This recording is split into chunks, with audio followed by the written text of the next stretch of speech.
What is going on? Welcome back to another episode of Your Lake Fork Guide. Today, it's instructional time.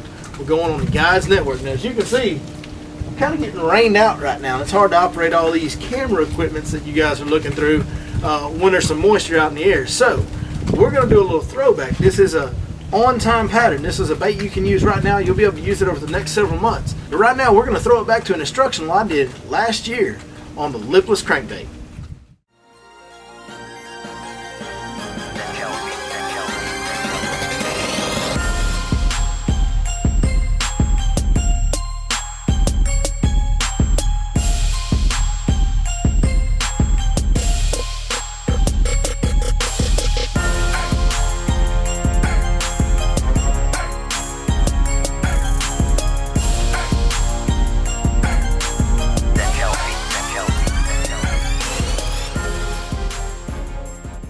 Alright guys, we're going to talk about fishing the lipless crankbait. When I'm talking about lipless crankbait, or any hard baits for that matter, I'm talking about 6th Sense Fishing.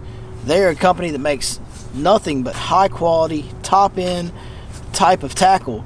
The fit and finish, the paint jobs, the hooks, everything's going to be top of the line when you get anything from 6th Sense Fishing. And you'll see with these lipless crankbaits, it's no different. The model that I'm using is the Quake 70, the Quake 70 Thud, and sometimes when I want to step it up and fish in deeper water, I'll even go to that Quake 80. So to kind of break down what each one of these is for you, the Quake 70 is a traditional multi-BB rattle system, and the Thud is a one knocker.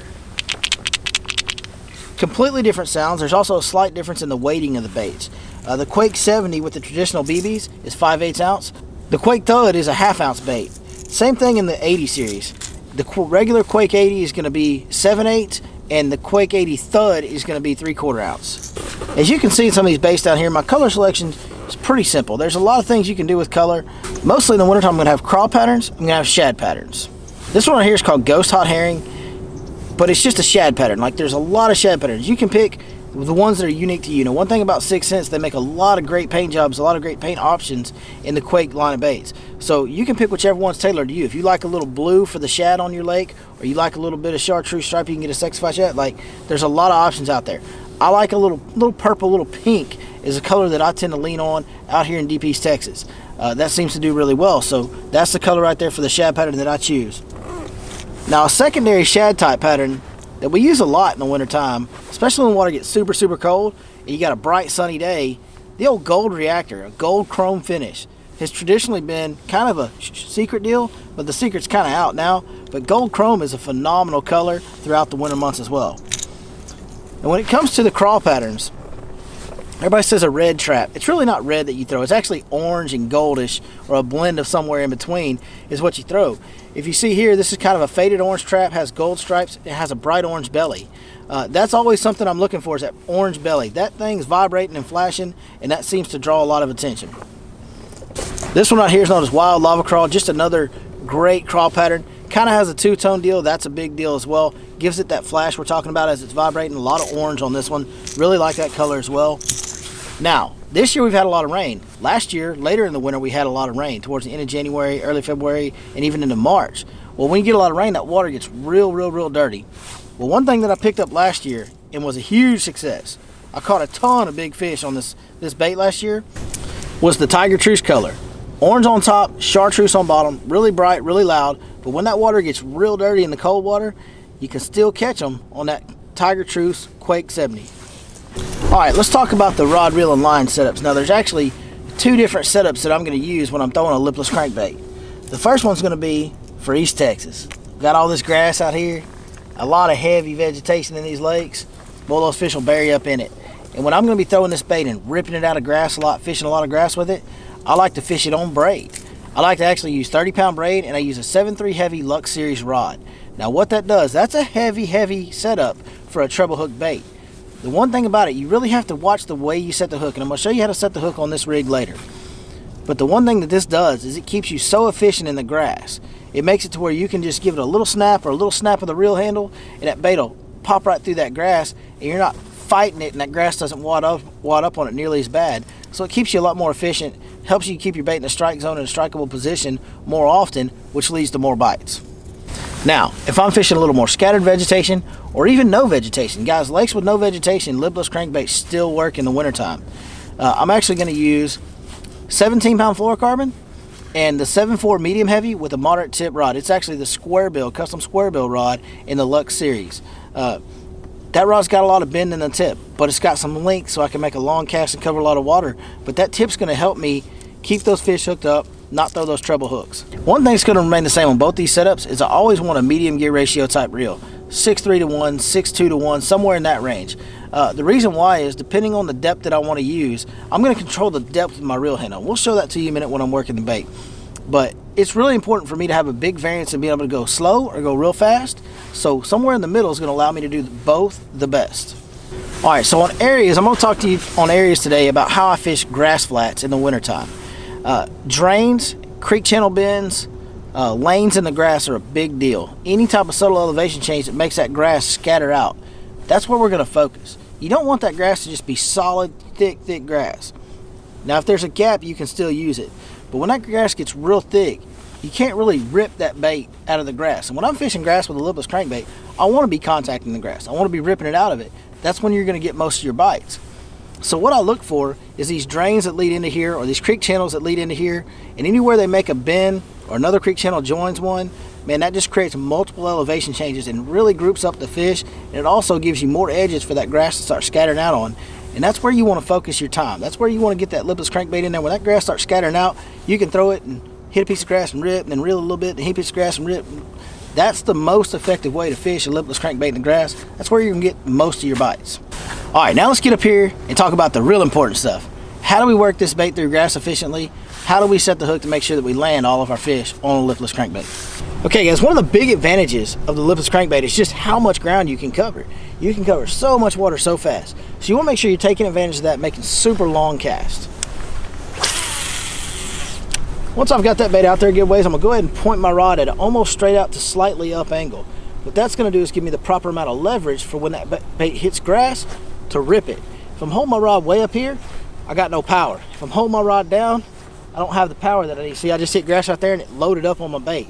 It allowed that rod tip to bend more and that grass watered up around my bait and I didn't get it ripped out. So now I've got grass all over my bait. And I'll show you what I'm talking about.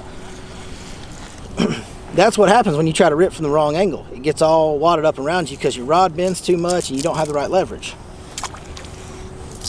So now I'll come through that same stretch of grass with my rod at the right angle and I'll be able to rip it free and it won't bring any grass back. That's also going to give me that good jumping action out of that grass that's going to get my bites. See there how I'm just ripping it? As soon as I hit the grass, as soon as I feel it, that's an important part too, is paying attention to when that bait's coming up. That's an important part too, is paying attention to when that bait is just about to hit the grass, when you can kind of feel it loading up. As you can see, if you catch it in time early and you give it a little twitch, it'll come back clean as a whistle. Now, with this heavy setup, you're going to be real efficient in the grass. That's why I can just do this and rip it and it comes clean. But when I get a bite, I have to be cognizant of the fact that I can't go to set the hook like this right here, okay? Guys, I have to turn into them. So when I'm reeling along and I get a bite, all I want to do is start reeling a little faster, let it load up and turn, and burn my reel handle a little bit. That's how you're actually going to dig that hook in, is burning that reel handle. If you guys watched the chatterbait video that we did just a couple weeks ago, then you'll know that a lot of this is real similar. It's the same thing. We're throwing a moving bait, making it contact grass, ripping it out of the grass to get reaction bites, and at the same time, when we got this heavy setup that's efficient in grass, we got to be easy with that hook set. So with the fluorocarbon setup, it's going to be a little bit different. You know, we're going to be throwing this in sparser vegetation or maybe no vegetation at all. So once I've got this bait out there with the fluorocarbon setup, you really just want to kind of point your rod slightly down and just reel. Now, when you get a bite on this, you can go ahead and swing a little bit because we got that medium heavy rod with that moderate action on the tip. So it's going to be a lot easier for you to, you're going to be a lot less likely to rip those hooks away from that fish. So whenever I get a bite on fluorocarbon, I'm just going to go ahead and swing. You can go ahead and get them in, and then you got that good rod, so you can kind of horse them in and let the bend of that rod do the work and be the shock absorber.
Alright guys, so get over to 6thsensefishing.com, which is linked below in the description, by the way.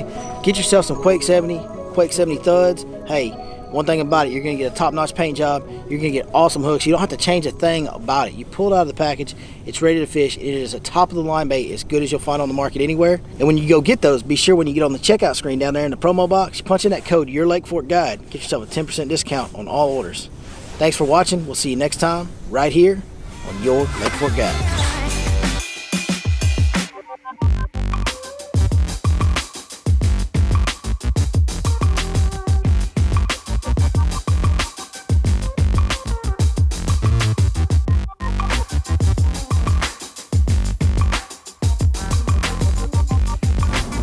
I got like 3 hooks in my hand right now.